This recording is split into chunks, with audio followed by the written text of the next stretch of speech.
Thank you very much, ladies and gentlemen, for remaining with us. You're still watching The Point, and this is SMART24 TV, where we drive your business. I'm still talking to Mr. Vincent Agaba and Dr. Derek, and we are talking matters concerning real estate today. So if you're out there and you want to invest in real estate, The Point is a show to watch right now. Now, gentlemen, there's something that we've been talking about here about where people should construct houses, and how real estate can earn value and lose value depending on how planned or the state of the environment it is in. But the common Ugandan now today, according to Bank of Uganda reports recently in the financial capability survey, less than 1% of people in Uganda earn 1 million shillings. And we understand real estate is one of those things that consume a lot of money.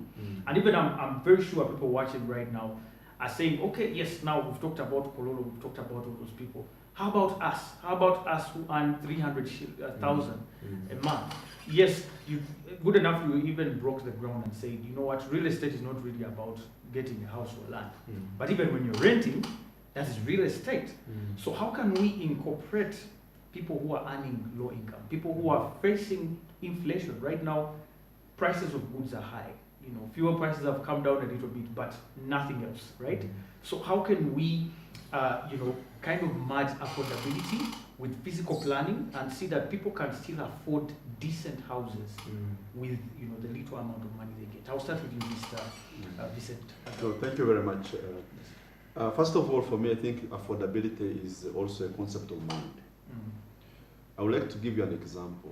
There are a lot of houses in Uganda today whereby you see a house and you think whether this is a shopping mall or it is a residential house. Now, if our benchmark for a house is that house, which I'm talking about, a big house on a hill, on 2 acres of land, then we are going wrong. In my view, I think a home or a house does not have to be big. It has to be decent. Because at the end of the day, how many square feet do we sleep in when you go into your bed? 4 by 6, the biggest. Exactly, 4 by 6. That's the biggest. And number two, we build these houses when we are young, and we are anticipating giving back to children.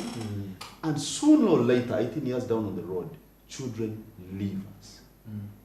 And you're left with a house whereby if you're sleeping this side and there is a storm, you think as actually there are ghosts on the other side.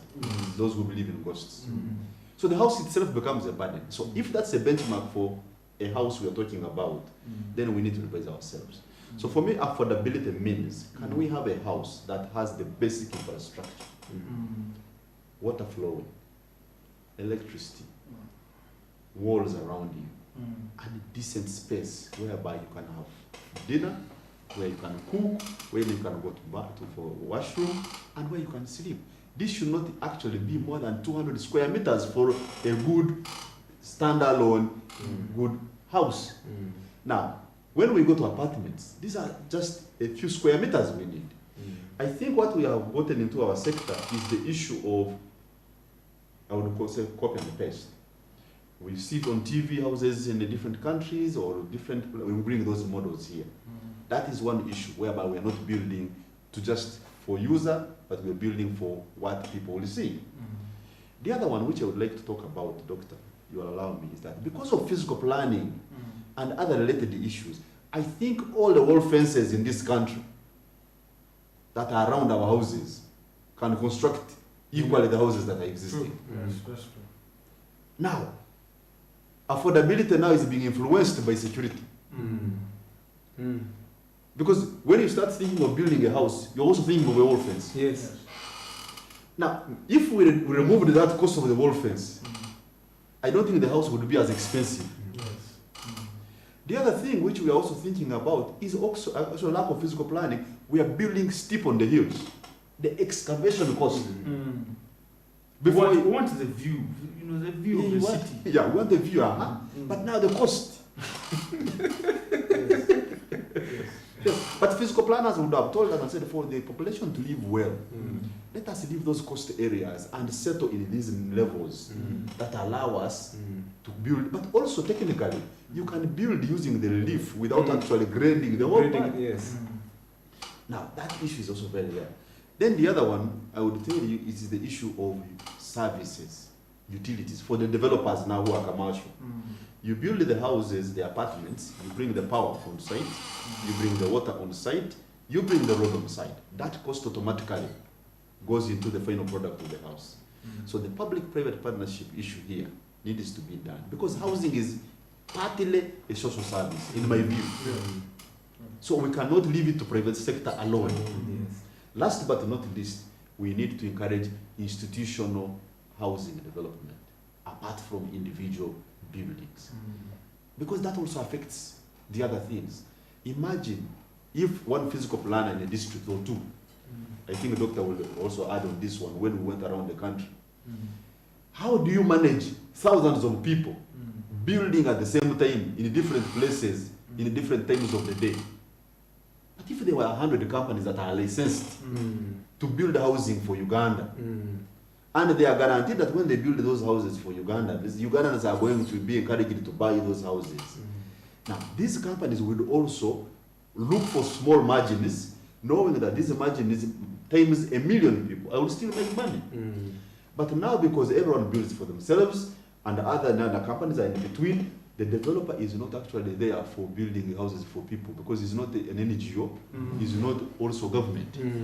They are looking at this small group of clients, make their margins, move away. But if we had institutions, they would go and even borrow long-term money, because there is guarantee for business. So I can stop there, so Dr. adds, but for me, the affordability won't come if we don't remove those things. But my word for encouraging us who are building for themselves, don't build for people to just see. Build for usability. We don't need huge houses. We need decent houses. Well, thank you very much, Mr. Vincent. I'll come to you, Dr. Derek. Yeah. The question here is that physical planning is a good thing, and many people appreciate really well-planned houses. I think my dad once told me, I wish we had a simple house, well organized, with everything we need in there. But then it comes to affordability. People say this is very expensive. Do you agree that well-planned housing, well-planned real estate is expensive? I don't necessarily agree. Why? Because even the real estate sector now, if I go into the physical planning aspect of it, can be graded. I can know that this is an estate for the middle income. Like the way you see in Ruboa, there are grades as far as that estate is concerned. Yes. The only problem in Uganda, we are grading up to a certain level and forgetting that larger group. Yes, exactly. That larger group. And that larger group is not easy to handle either. Because you have talked about issues to do with money. Affordability has something to do with money. You have talked about only 1% of the Ugandan's population, and 1 million. 1 million and above. And that's a little bit tricky.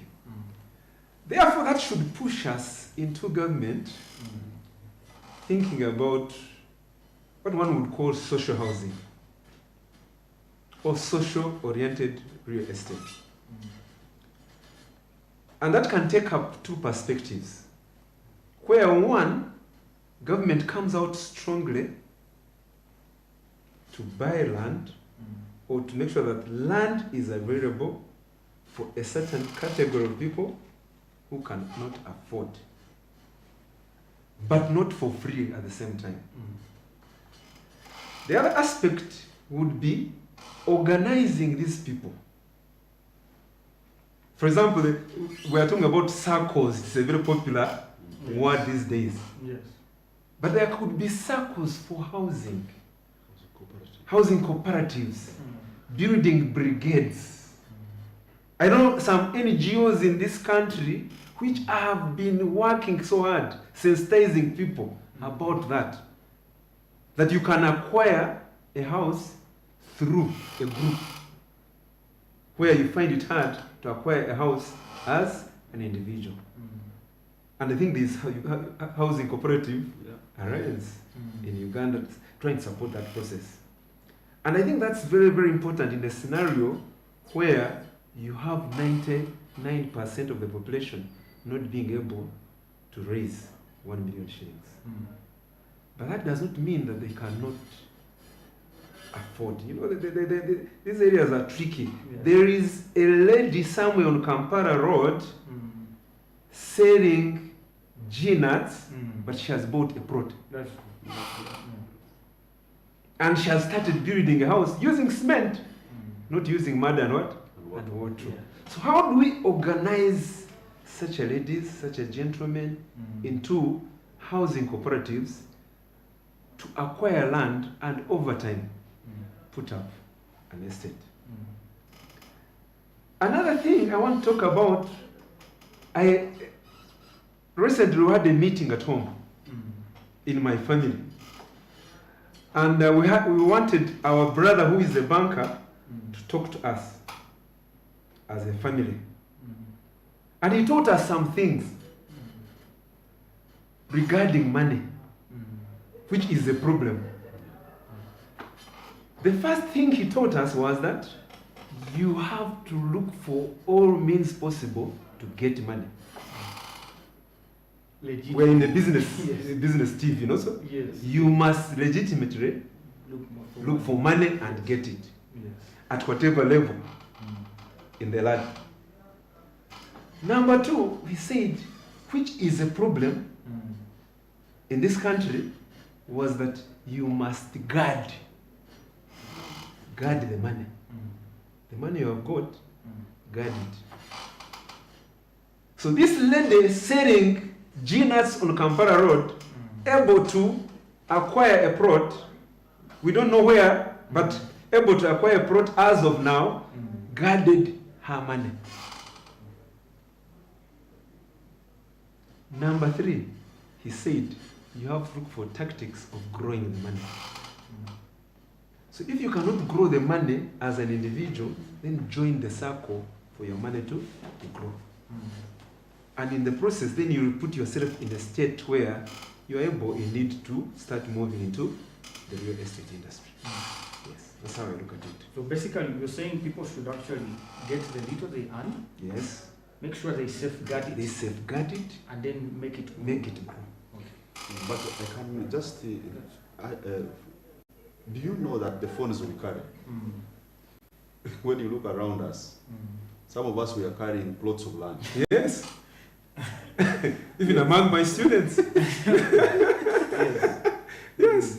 I can tell you in this country, deliberately, there is a land of 500,000 Uganda shillings. Yes. Really? Yes. 500,000? Yes. Including 300,000 shillings, depending on where you are. The challenge we have is all of us want to start from Kampala Road.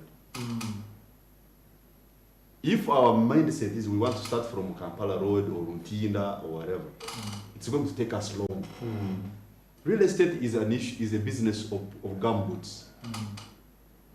So, on weekends we go for sightseeing. We go to the interior, to the beach. We go to different places. But if you want to be a real estate player, actually in weekends, go to the bush and go back home. Because there is land in where we come from. I come from Kabarole. Someone else comes from Mbale. I can tell you, depending on what location, you can actually grow. That's growing the money. Buy 500,000 shillings plot in Mbale. Wait for 3 years. A road passes, infrastructure. You can start from Mbale and come back to Mbale. True. But it's very difficult to start from Muntinda where the plot costs 300 million or 400 million. So the point here is, for me, affordability is also an issue of personal finance management. We're not saying that the houses are not affordable. The point here is the culture of money. We have a problem in this country which is about the cost of finance, mortgages. That is a problem which is very beyond us. It's a macro or economic problem.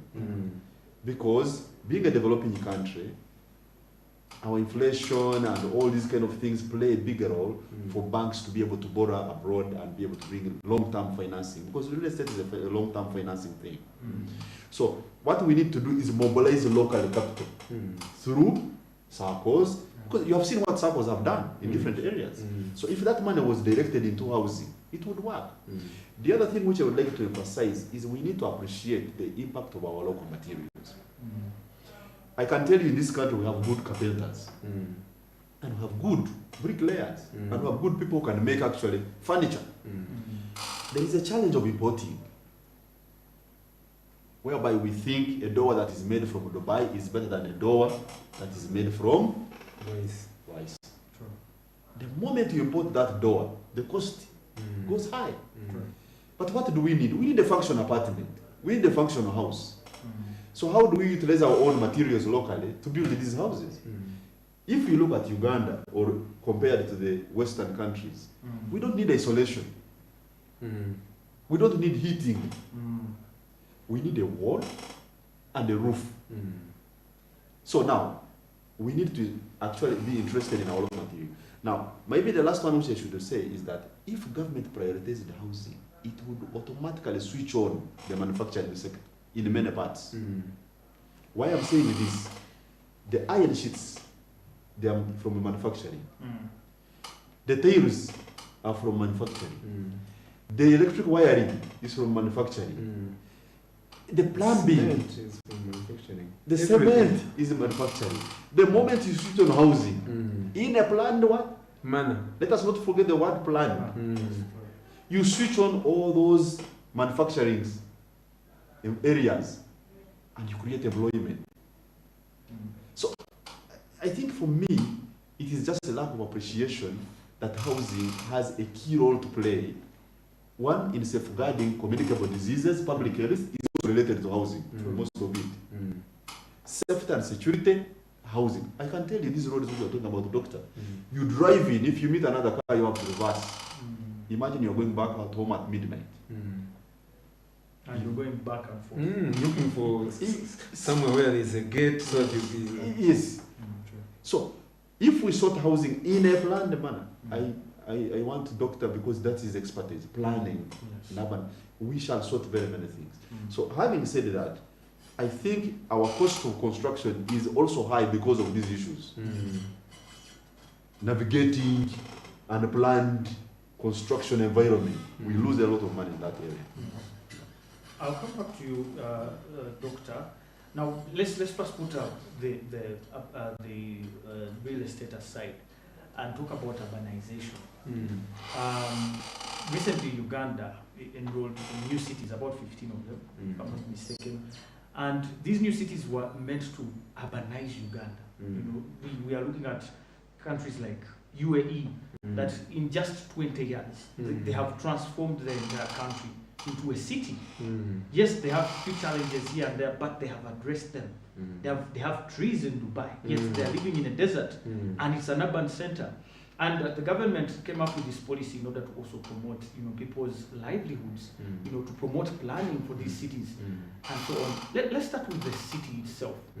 What is a city? What makes a city? You as a physical planner, what do you look at and say, okay, this and this check, this is a city, and what makes a city in that case? That's an interesting question. But I would start from a general point of view.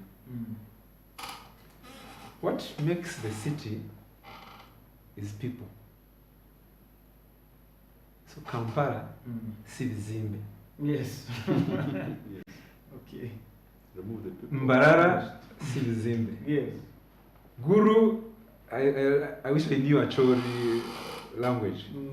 So the beginning point is to recognize that it's human beings that create and make the city. But then that city, all these human beings are seated on land.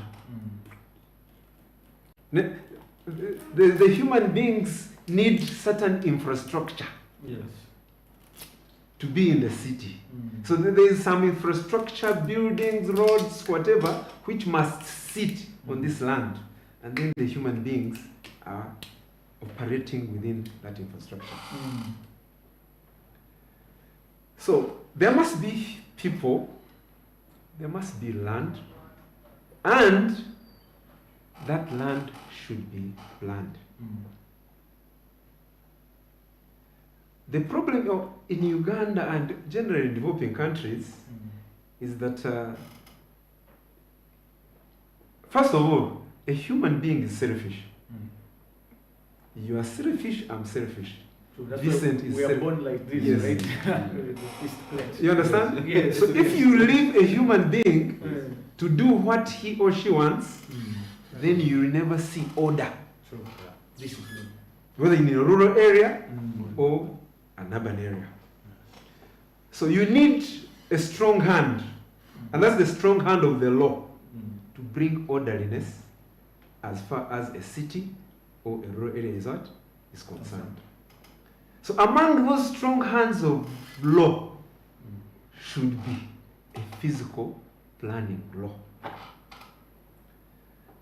The most interesting or disturbing scenario in Uganda is that the laws are there, the policies are there, but enforcing them. And I'm yet to get an answer as to how best one can enforce laws in Uganda.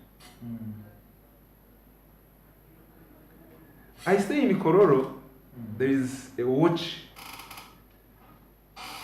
a community watch group. The other day, Eddie Kenzo was in Kororo. Yes.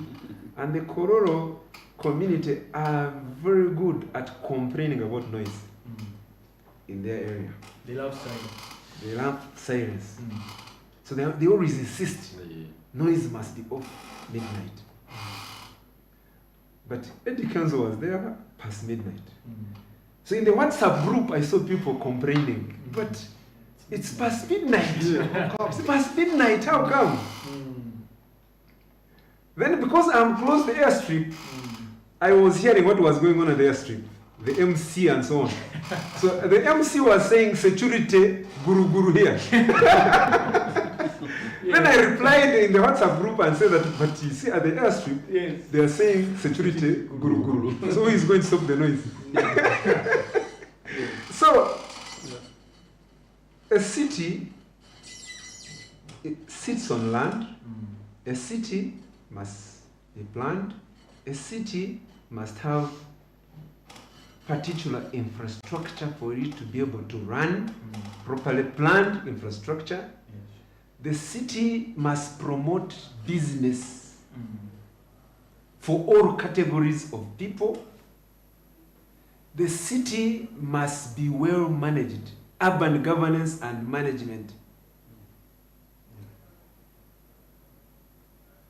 There is a book I was reading which says cities must be run by gentlemen of honor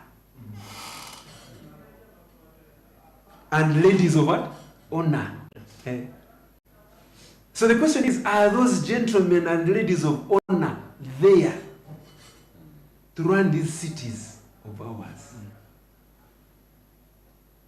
Otherwise, for me, I don't have any problem in supporting even government initiatives to create other cities, because it's like, you know, you are decentralizing the urbanization process, and you are allowing all regions, you know, to reap into that the benefits of urbanization. But how are we going to do it without respecting the laws that have been put in place to guide even the overall development process? Yes. Thank you very much, Doctor, for that insight. I'll come back to you, Mr. Agawa. In your view as a real estate guru, if I can say, what is your view of urbanization? And for example, our cities, which we have just crowned cities, and of course we have seen some impact, right? When you go to Masaka right now, there are lights on the road, sweepers, things we didn't see before on our roads there in Masakan, Barara, and the like. In your view, what makes a city? Is it, like Doctor said, the people? Is it about the organization in the city?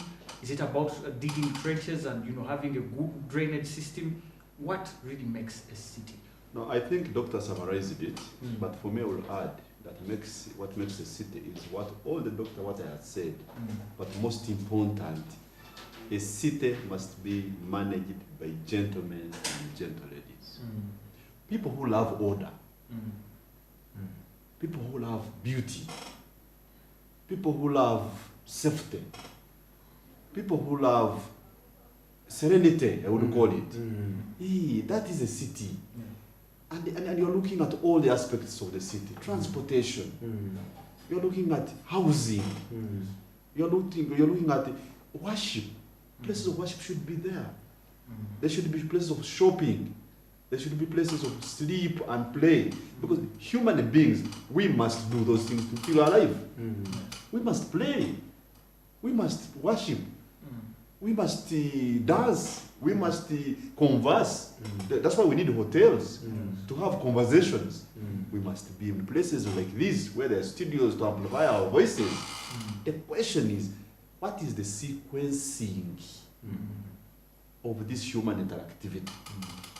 The moment the city loses that sequencing, you allow people to try and find their way because they have to live. Now, it's even in our homes. You be a husband and wife and don't show the children that this is a dining table. That's where we sit when we're eating. And this is where we go to sleep. And this is where we go to shower. And allow everyone to shower where they want, eat where they want. Children will take food into their bedrooms. Because they have to eat. And then you come tomorrow and start saying, but you are badly behaved. But you allow them to sleep there, to eat there. So there must be that strong hand which says, no, the dining table is here. Then you have an orderly home.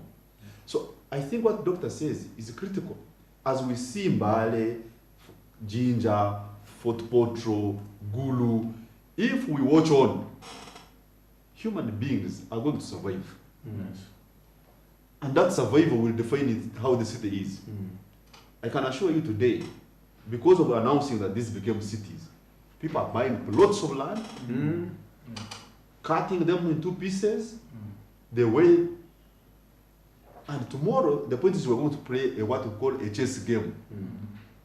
Because it is what is happening. People went to Kisasi, went to Seta and whatever. Now we have to chase and follow, push a road there.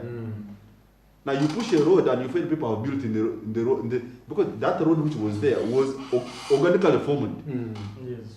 Now you have to compensate people. What the decision has been, I've seen some roads now, they have started rotating around the wall fences. Because you don't want to break the wall fences, but the road must still be tarmac. Yes. So the question is that sustainable? So I think we have a chance with these new cities to go in and do master physical plans for them. But again, the mayors, the town clerks, the city clerks must be gentlemen of honor and the gentle ladies of honor to ensure that they live in orderly living. And this is also comes to our dignity, in my view. Let me tell you the truth. When you're flying coming from Europe, and you come from Western Europe, when you look down in the windows, you see farms, you see roads, you see neighborhoods with streets going.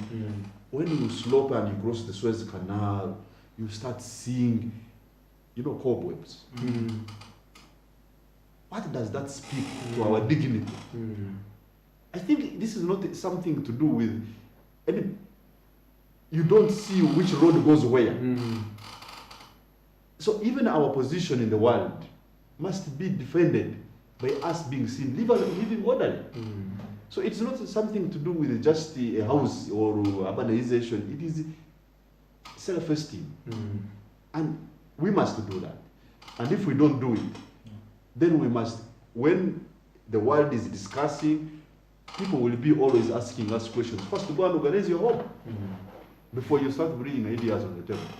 And we shall come with that and we'll keep going with it. And it will keep biting us, our children, and our grandchildren. So we must be organized. If we don't,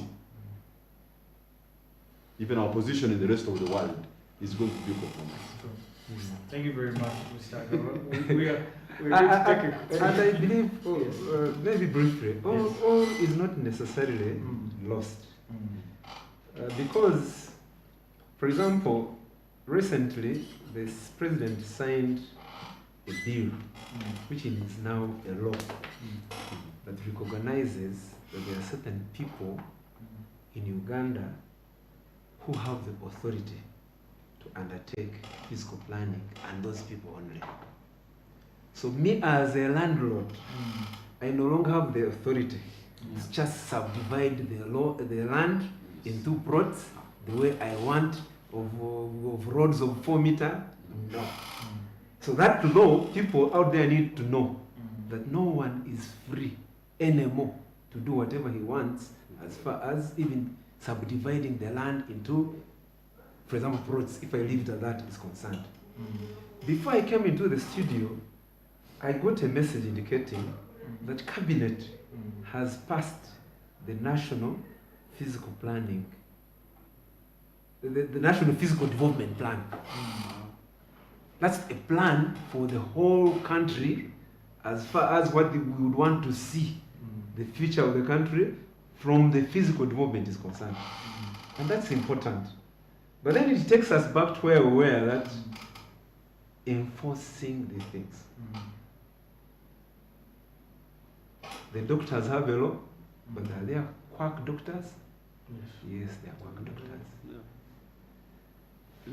The military and police are even very, very highly protected, but are there people who put roadblocks who are not military and police?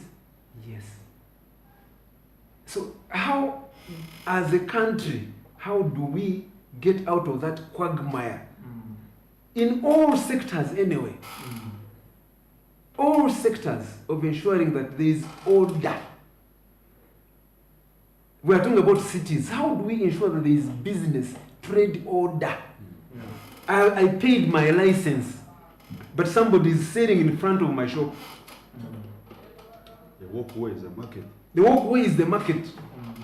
Rumu Street, which was supposed to be so beautiful. Everybody walks in the grass. So who is supposed to address that? Is it us as individuals? Is it a certain hand of law that is very strict? So we need to go back to the drawing board and get out of... I tend to believe that also dictatorship at times is very important in certain areas. And I was telling my students the other day that the moment the traffic light says red, it has dictated to me.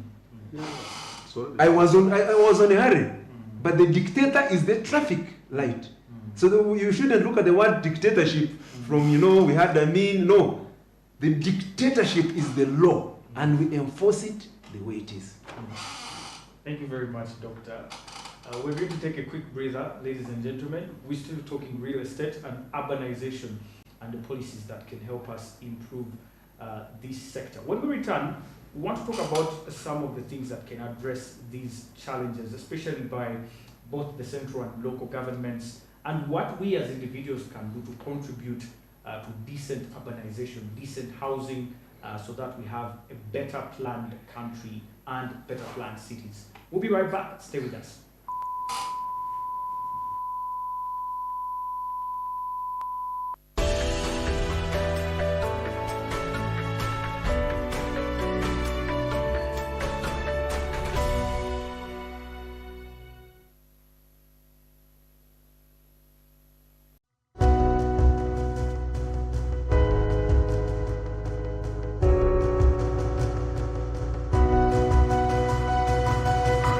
SMART24, driving business.